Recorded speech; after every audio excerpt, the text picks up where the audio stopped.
They said the mind could darken long before the body failed. Not from grief nor fear, but from something heavier, a weight that settled behind the eyes and pulled a person inward, as if the world itself were dimming. In the 12th century they gave this weight a name, Black Bile, a force that slowed thought, clouded judgment, and dulled the will. And nowhere was this struggle against heaviness felt more quietly than inside a monastery on the banks of the Rhine, a place where days moved not by seasons, but by discipline. Hildegard lived there before she had a voice in the world, before the letters from bishops, before the visions that would unsettle kings. She was simply a woman trying to understand why the human spirit could sink, even in a life built on prayer. Her answer did not begin with miracles, it began with food. Hard, bitter, disciplined food. The kind that offered no comfort, only purpose. The kind that tasted like resistance. In an age when medicine feared imbalance more than infection, Hildegard believed the body was a field that could harden or soften depending on what one put into it. So each morning, while the monastery still stood in silence, she prepared the same strange remedy, a mixture of wheat and spice, meant not to please the tongue, but to correct whatever dragged the mind toward darkness. No sweetness, no reward, only the belief that what entered the body could pull it back toward clarity. 800 years before doctors understood depression, she tried to treat it with conviction and with a recipe. And for the people of her time, that was enough to try. She was born into a century that believed the human body mirrored the land itself, not in poetry, in practice. To a medieval healer, a person was shaped by the same forces that shaped rivers and harvests, heat and cold, wet and dry, rising and falling. When one force grew stronger than the rest, a person faltered. This was the age of humoral medicine. Blood brought warmth, phlegm brought stillness, yellow bile sparked heat, black bile weighed everything down. Doctors did not search for causes hidden beneath skin. They searched for imbalance, for the force that had risen too high or sunk too low. And when they named black bile, they meant something very real, a heaviness of thought, a slow fog in the mind, a pulling inward that left a person without sharpness or will. Hildegard grew up inside this worldview, but she did not simply repeat it, she shaped it. Disiboden, the monastery where she spent her youth, was not a quiet sanctuary. It was a place where politics, illness, prayer, and manual labor crossed paths every day. Monks copied manuscripts in dim rooms. Travelers arrived sick from long roads. Fields needed tending. Meals were plain and sparse. Most children entering convent life disappeared into routine. Hildegard did not. She watched the rhythms of the place, how monks tired in winter, how novices weakened during fasts, how illnesses came and went with the seasons. She saw patterns others ignored. And in the margins of that strict world, she began forming ideas that would not appear in medical texts for centuries, that food influenced clarity, that emotion carried weight, that the mind and body were inseparable, and that the smallest substance could tilt a person back toward the center, Most healers of her time treated symptoms. Hildegard watched for the currents beneath them. Her ideas did not grow in calm. Tension was the true companion of her early adulthood. At Disibodenberg, she had become prioress, leader of the small community of women who lived beside the monks. It was a position of responsibility, but not of freedom. The abbot, Kuno, controlled funds, land, and decisions. Every request passed through him. Every movement depended on his permission. And Hildegard's rising influence unsettled him.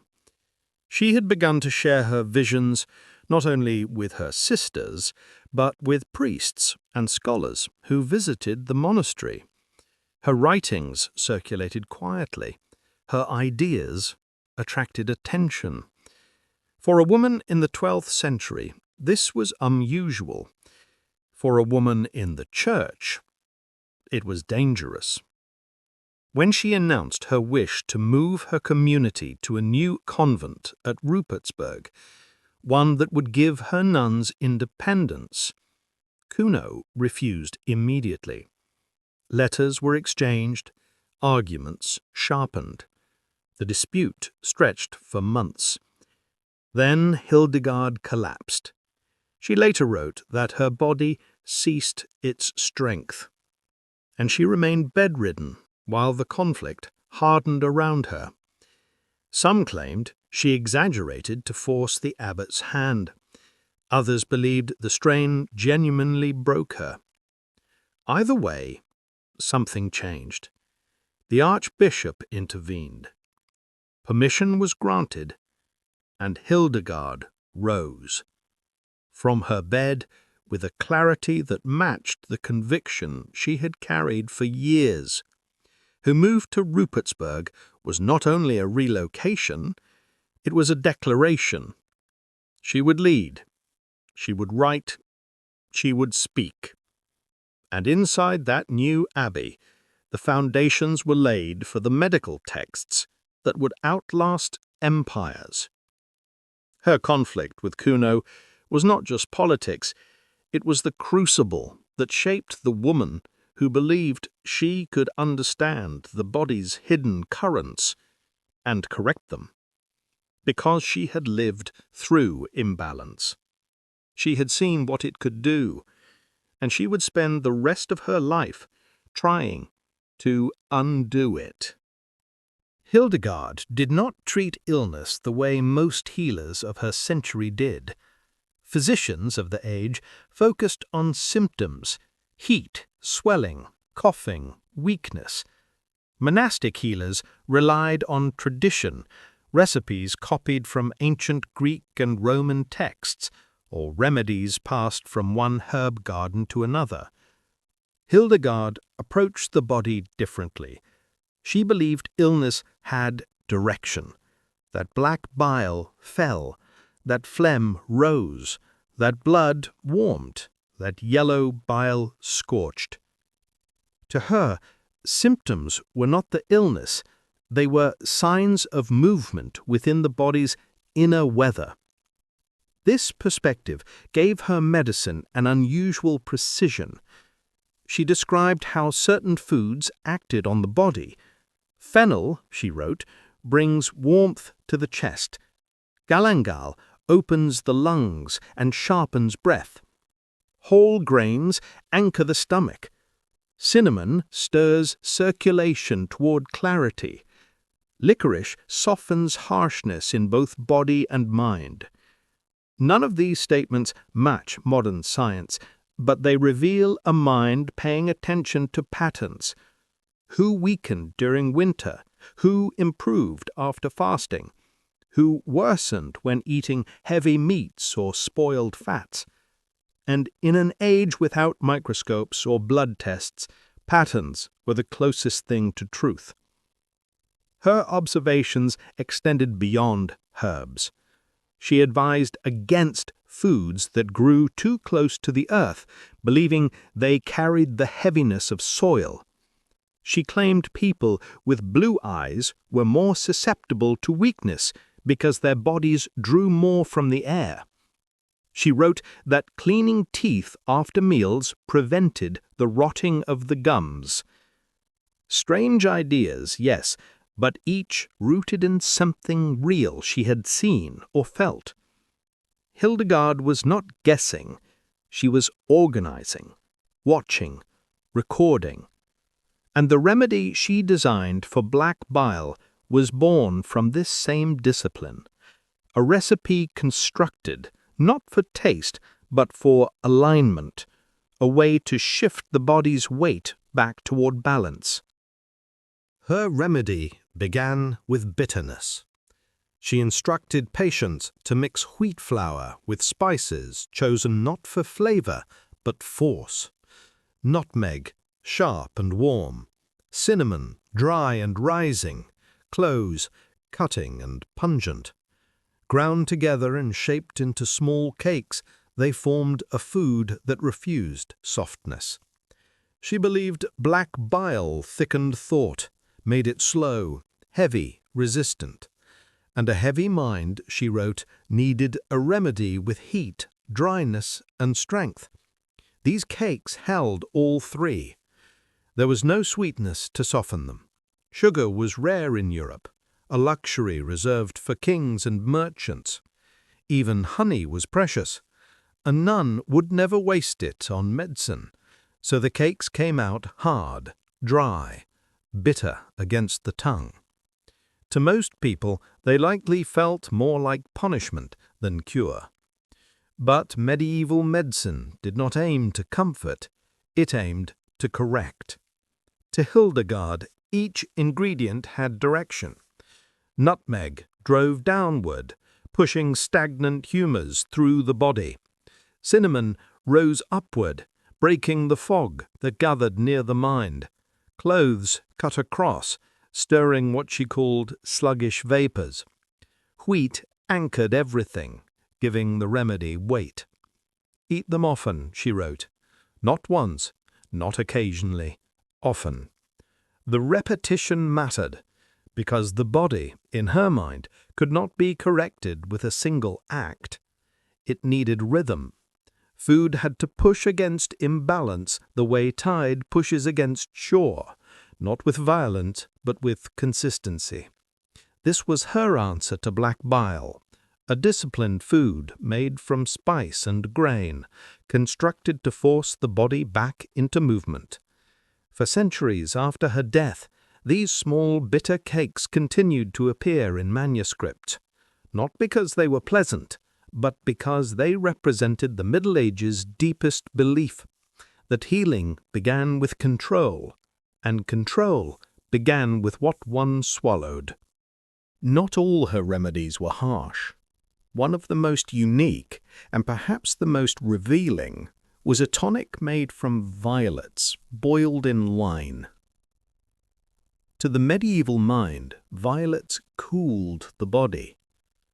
They softened fevers, eased heat in the lungs, and quieted agitation. They were flowers of calm. But Hildegard combined them with galangal, a root so sharp that merchants stored it in small linen bags to keep its scent from overtaking other goods.